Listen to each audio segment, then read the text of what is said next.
Hey guys, True Grit Scott Bulletproof Saws.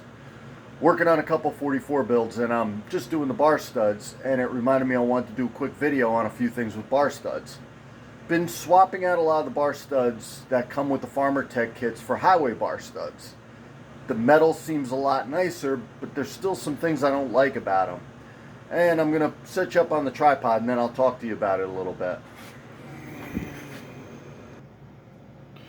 Okay guys, I got some bar studs laid out on the table here.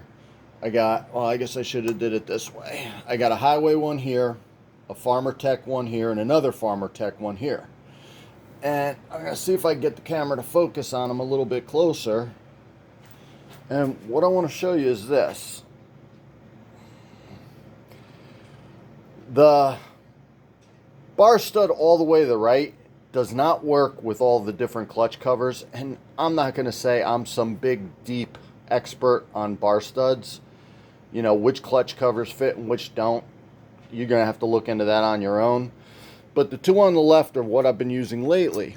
And here's the problem that I'm having. When you look at them, I like that the highway is made of a better metal, to be honest with you, but what I don't like is if you look at that highway, the threads are only coming down that far. And here's the problem with that as opposed to the Farmer Tech. Again, I like the metal a lot better on these than the Farmer Tech ones, but here's the problem. When I install these, I tend to take two nuts, I'll throw two bar nuts on, and you could already see the problem that I'm about to run into on this. God, I hope this is focusing somewhat. Is that I usually put two nuts on, twist them back into each other to lock them in place so I could use that one to screw in. The problem is, and I hope you can see, I can't get deep enough on that second nut, enough threads for it to not strip. So these highway ones are somewhat difficult to put in. Whereas if you took the Farmer Tech one, I'll put that there so it doesn't roll away, you can spin that nut just about down to the bottom and you have room for a second bar nut without stripping out the threads. So that's my first problem, and I'm going to tell you another thing. I'm going to put you back up because that's the close-up stuff for now. Okay guys, so one of the reasons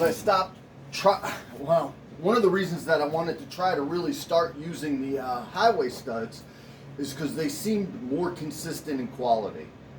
And what I mean by that is sometimes I'll get Farmer Tech studs and the metal sometimes is much softer than other times, and I think it's a lot more prone to stripping. I've had some of the Farmer Tech bar studs strip out in use. Granted, they're tree service guys using them and they abuse the hell out of the saws and they're swapping bars here and there. I don't know. I like the highway bar studs a heck of a lot better, but with that short threading on the end there, they're really hard to put on. Yeah, I know I could put vice grips on there and chew it up and try to do that, and that's a hokey way to do it to me, so I don't. So going back to that, the moving target part is something that new builders need to realize. And the problem is Farmer Tech uses multiple distributors for parts of their saws, and I don't know if I'm getting parts from the good bar stud manufacturer or the bad bar stud manufacturer.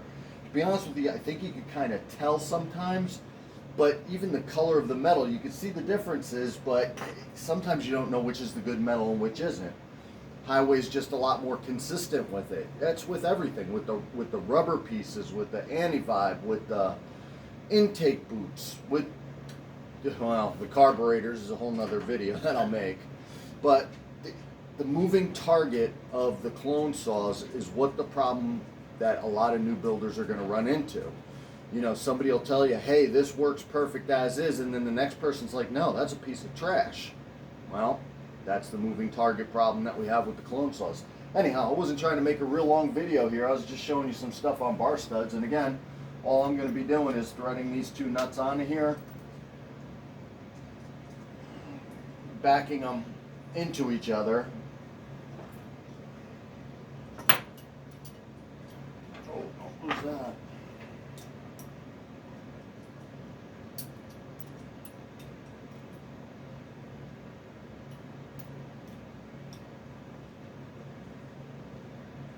And then all I'm doing is using some orange Loctite. And I guess this is another little tip. I buy orange Loctite. And let me go grab the thing. Let me see if I can put this in front of the camera for you. Hopefully you can see that. Orange thread locker. I find this to be the best because it's a high strength, but it's not red where you have to hit it with a torch to get it off. And the problem with this big tube is it'll come out fast and you'll go through some kind of expensive for what it is Loctite real quick. So I suck it up into syringes and I use a syringe. So then I'm gonna slather this thing and just pretty much put it in there snug, a little more than snug. I see guys using 3-bond on that too, which is probably not bad. I generally don't have any bar oil leaking out of the studs with just the thread locker. So that's what I use. Anyhow, kind of a goofy video on a something you probably don't think about, bar studs. But anyhow, True Grit Scout, Bulletproof Sauce. Thanks for watching.